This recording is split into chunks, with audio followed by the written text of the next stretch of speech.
What's up, baby? UFC 330 is on Saturday. Ian versus Islam. Big match. Stacked card. But there's going to be a lot of good fights on there. We like to stay positive on this channel. So, we're going to make some picks here, as we usually do. Like and subscribe. Comment down below if you think I don't know shit. But I think this is kind of a zero ball knowledge needed card. So let's go ahead and go from the bottom up. I got a big screen with the fights pulled up in front of me, so I don't have to write anything on a pizza box. First fight of the night is Miktabek Oralbai versus Jeremiah Wells. Jeremiah Wells is a powerful, strong guy. And Miktabek Oralbai he's like really, really good.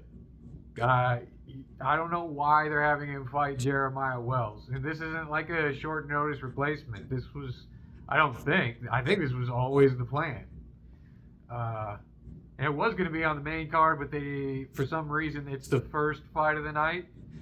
I think that's probably like to keep people watching, because there's gonna be a few stinkers in between. But I'm gonna go with Miktabek Oralbai Miktabek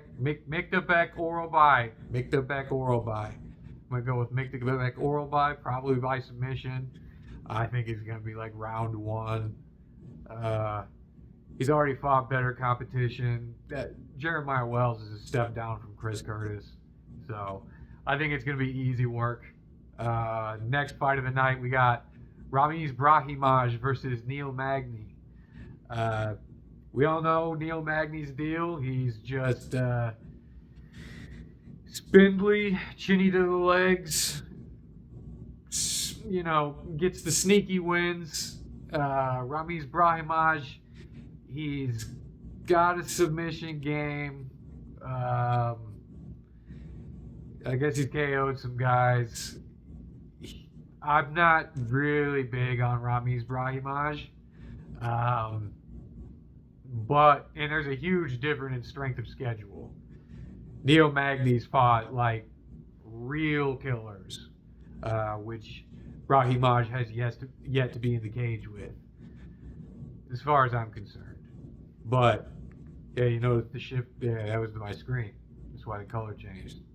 But I have a few rules. Like if I was to bet on something, which I don't recommend doing on this card for the most part, but one of my rules is don't bet on Neil Magny fights.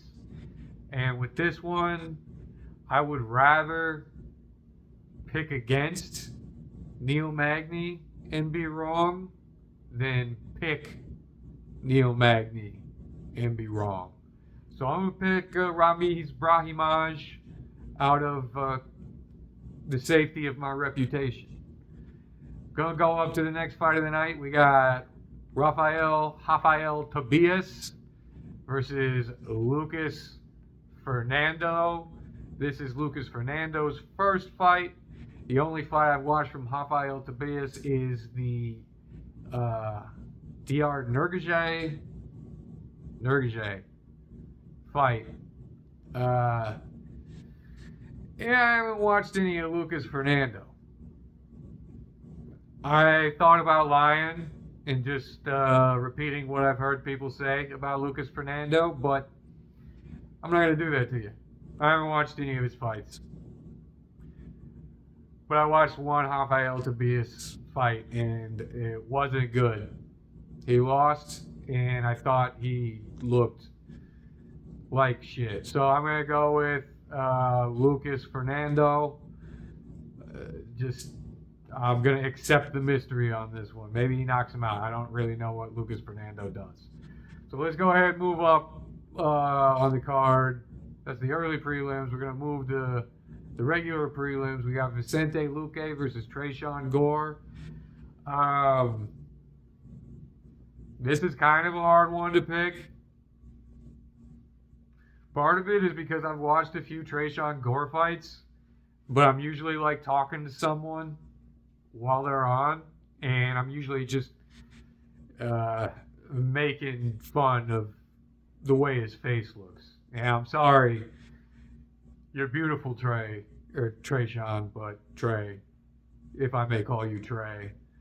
But you got to eat very roastable face. Vicente Luque, he's coming up from welterweight to middleweight. Proved me wrong about against Calvin Gastelum. I didn't think he'd be able to get past Gastelum after the Yoel Alvarez fight because I don't know what was going on in that fight. And I'll get back to the fight later on the Yoel Alvarez Chidi Njokuani matchup. But as far as Luque's part, he wasn't making any attempts, it looked like, to get out from under Yoel Alvarez and checked out earlier in the fight than that, I believe. So I don't really know too much about his mental. Trayshawn Gore, I think, is going to be the more. I don't even know if he's going to be the more physical fighter. I just never thought of Luque as a big welterweight before. I didn't really think that Trayshawn Gore is a big middleweight. I'm going to assume that he has a physicality advantage.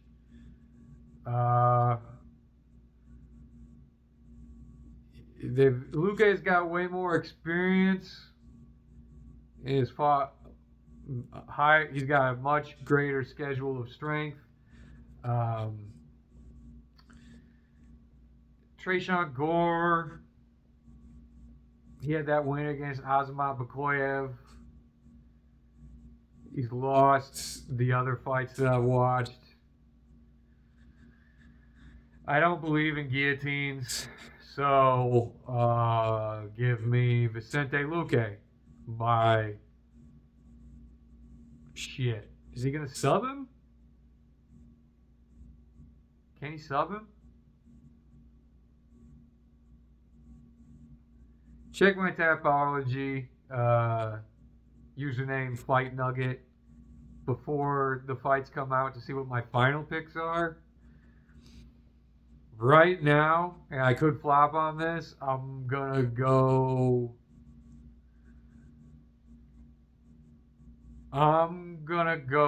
Vicente Luque, but I could flip on this. Next, moving up the card, we got Dante Johnson versus Eric McConaughey. This will be short. Dante Johnson, I have no idea what I'm looking at when he's in there. And it's different than a Drickus way. He's just glitching. I don't know what this like flat-footed movement across the cages, but he does have special power, and he's got to be way stronger than Eric McConaughey just looking at the build alone. And I know he's been training with the basically the Avengers is what it's turning out to be. Sean Strickland, Anthony Hernandez, Chris Curtis. There's probably a few others in there that I am not thinking of, but so that's a great sign. I'm not really a big believer in training arcs, but I do appreciate him taking the incentive, him making a decision for himself to change the trajectory of his career. Kind of like the Hoofy deal. Eric McConaughey, he gets knocked out when he loses. And so I'm going to pick Dante Johnson to knock out Eric McConaughey. It's destiny. We'll come back to destiny later. Next fight up the card. This is a last-minute replacement. I don't know what happened to Jose Ochoa, but now we got Charles Johnson coming in against Eduardo Chapelin. I flip-flopped on this a couple times right before I turned on the video here, but I'm pretty confident now that Charles Johnson is going to win. And that's because I've seen Charles Johnson go up against fighters with way more promise, way more of an X factor, and what I saw from God, what was it? His name was Henrique earlier today. Now it's Chapolin. Fucking Brazilians, dude. Anyway, uh, I've only watched his Contender Series fight because that's what I expect to be his highest caliber fight, and not a lot of these fights excited me enough to really want to do like a deep tape study. But I'm gonna go with Charles Johnson, Eduardo Chapolin Henrique, whatever he wants to be called. Didn't show me any kind of X factor against An Huang To. I hope his name is because that's what I'm remembering. I'm gonna take Charles Johnson to maybe get him by decision because if he knocks Eduardo out, then Eduardo's probably gonna make a run for the top 5, and I just don't see that happening. So I'm gonna take Charles Johnson in that one. Next fight of the night, this is one that I've been trying to gaslight myself into picking my dog, but Chidi Njokuani versus Yoel Alvarez. I'm gonna pick Yoel Alvarez. Am I missing a fucking fight? I don't know. This is very unprofessional of me, but there's not much of you are watching. Okay. Yeah, no, it's just I think about this fight more than the Jalen Turner fight because I care about the guys more. Chidi Njokuani, out of the two of them, he's bigger. He came down from middleweight. It's amazing he can make welterweight. He's got a longer reach. I think the difference in their frames is going to be bigger than people think looking at the stats between the two. I probably already said, I think he's the faster striker of the two, but he doesn't move around the cage as well. I think he's good. I think he's much better in the clinch, and he's the one who's been in a full camp for a fight. Yoel Alvarez is a relatively last-minute replacement for Jeff Neal. Yoel didn't have any fights booked, but he was training with Islam Makhachev to get Islam ready to fight a big, long, gangly boy in the main event.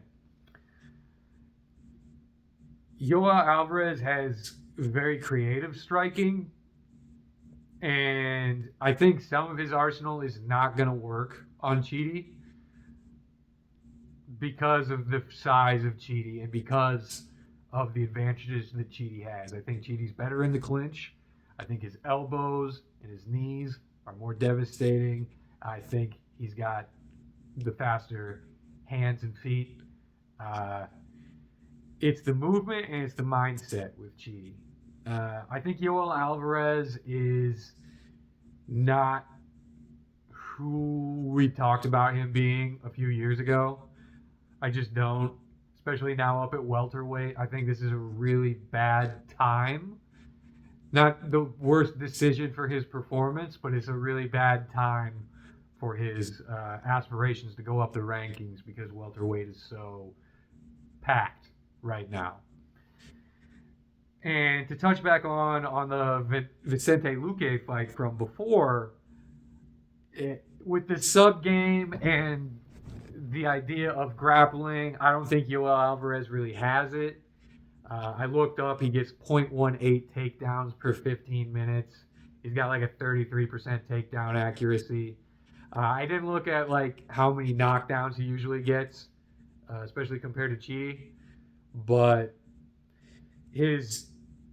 I'm not confident in his grappling no matter how many subs he gets because he's looked lost.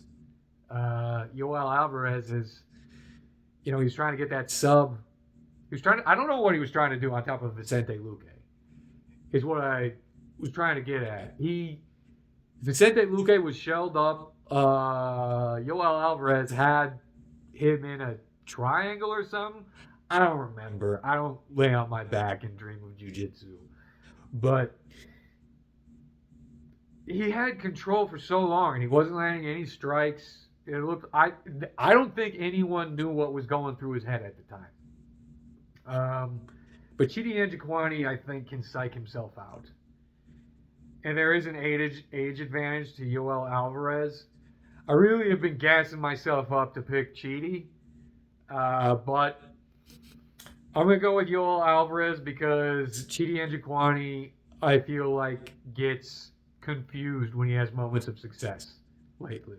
So I don't think, even if he clips Yoel, that he'll be able to capitalize on it as effectively as he should. So next fight, first fight on the main card, we got Edson Barboza versus Esteban Ribovic.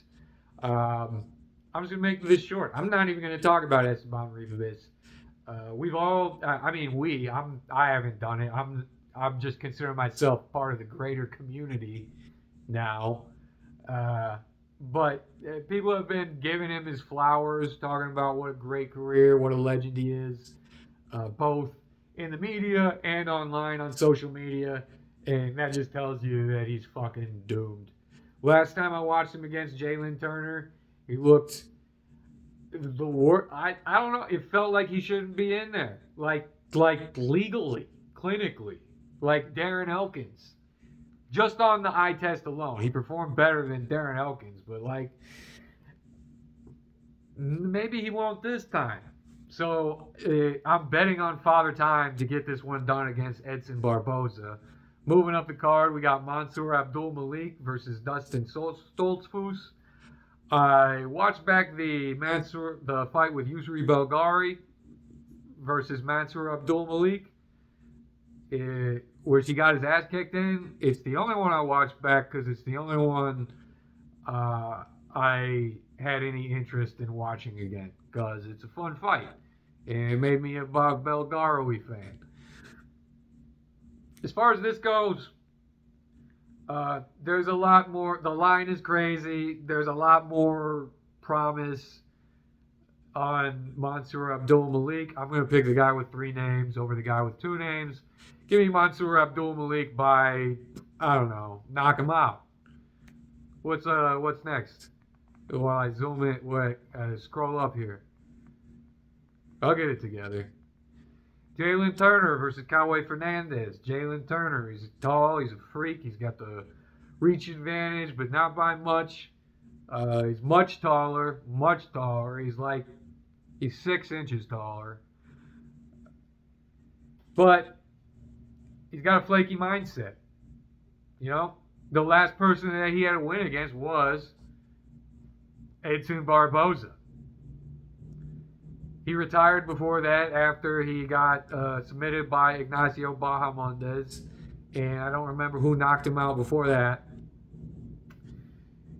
Jalen Turner, like I touched on with Chidi Njokuani, is confused by his own success in fights. In Ignacio Bahamondes' fight, I believe, he got him to the ground. I think he sat him down with a jab or something.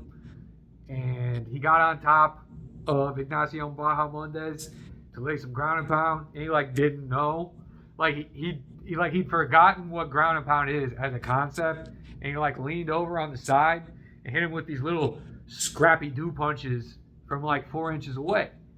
Cowboy Fernandez is way shorter and has a huge gap underneath Jalen Turner as far as strength of schedule.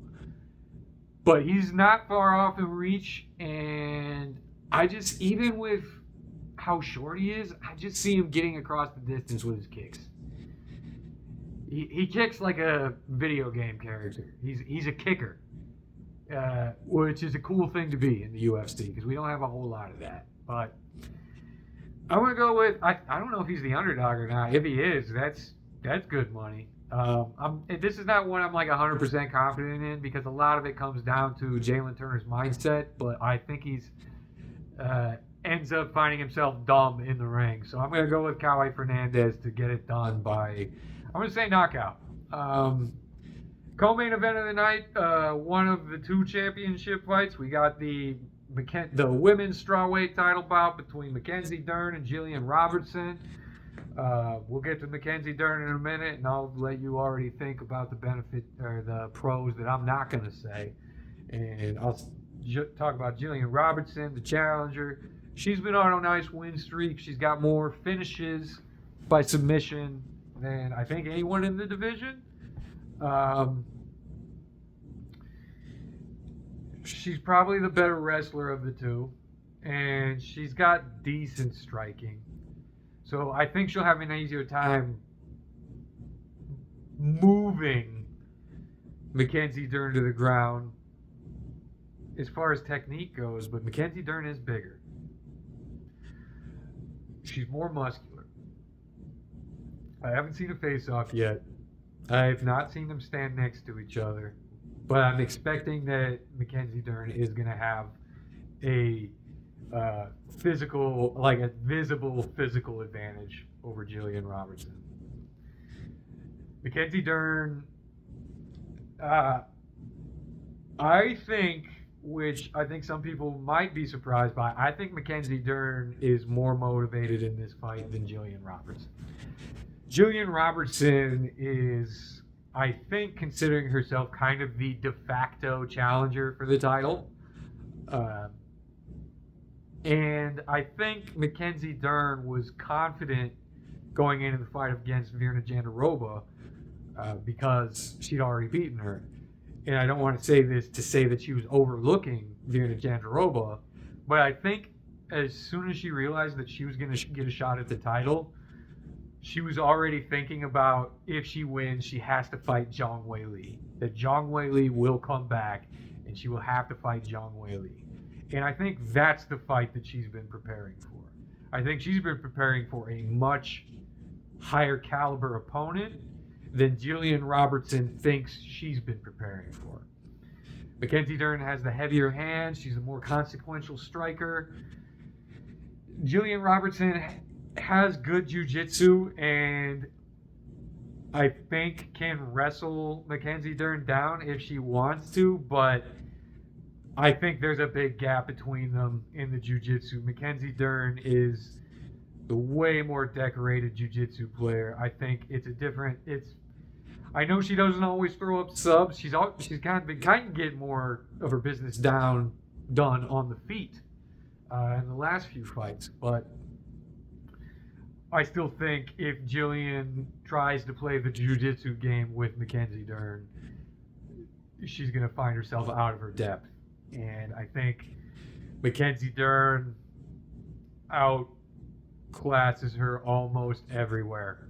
So I'm pretty confident in Mackenzie Dern on that one. And then we get to the main event of the night. I don't want to talk too long about this because the video is already getting kind of long, but I am also going to come out with a video right after this. That's kind of what I think about Ian Gary's chances in this fight. But I'm going to go with Islam Makhachev. Oh my God, I don't know what I'm doing with these pronunciations. I'm doing this too late. I'm going to go with Islam over Ian. Ian is a smart fighter. Ian has great movement. Ian has great range. He has great kicks.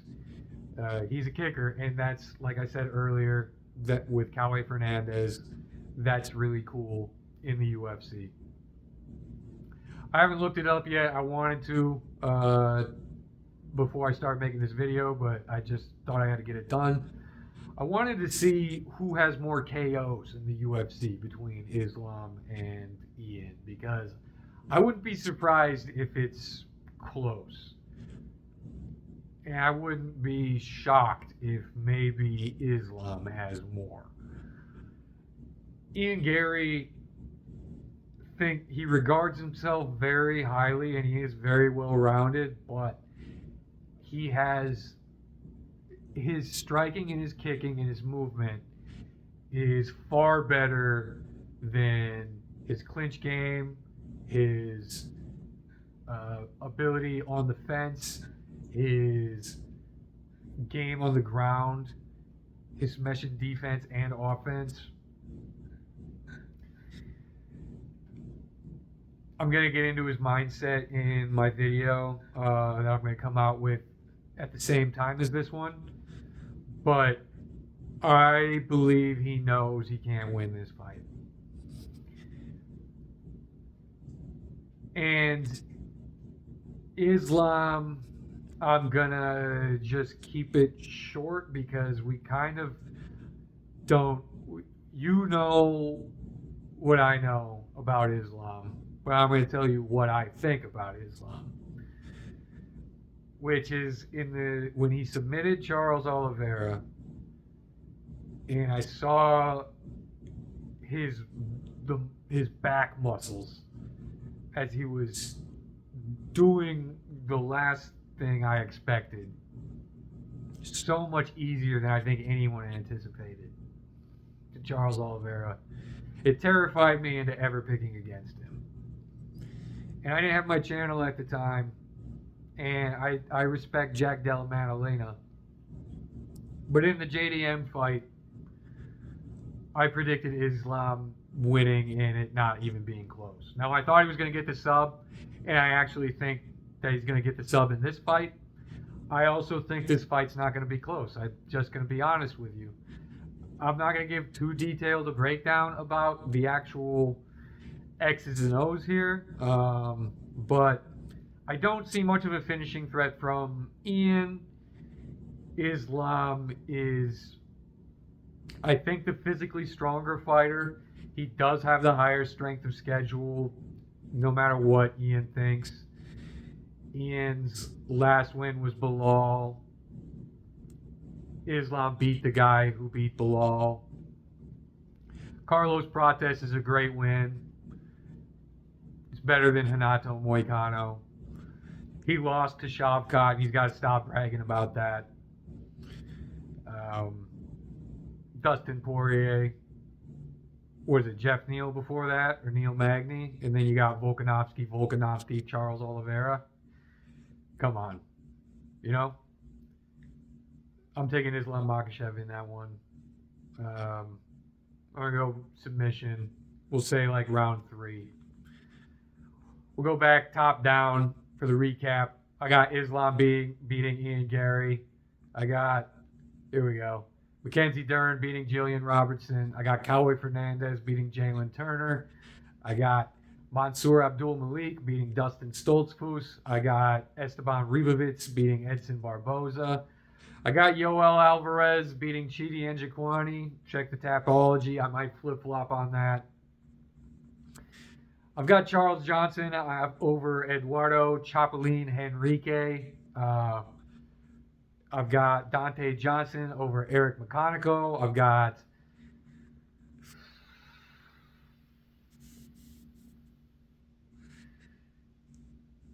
Vicente Luque over Tresean Gore.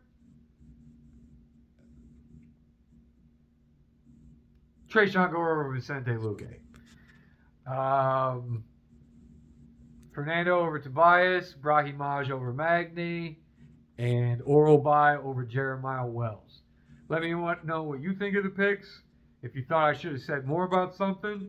If you think that I talked too much about something else. If none of this made any sense. But we'll see you in the recap. Check out my other video if you want to hear me hating on Ian Gary for a little bit. Why I think he doesn't think he's going to win this fight.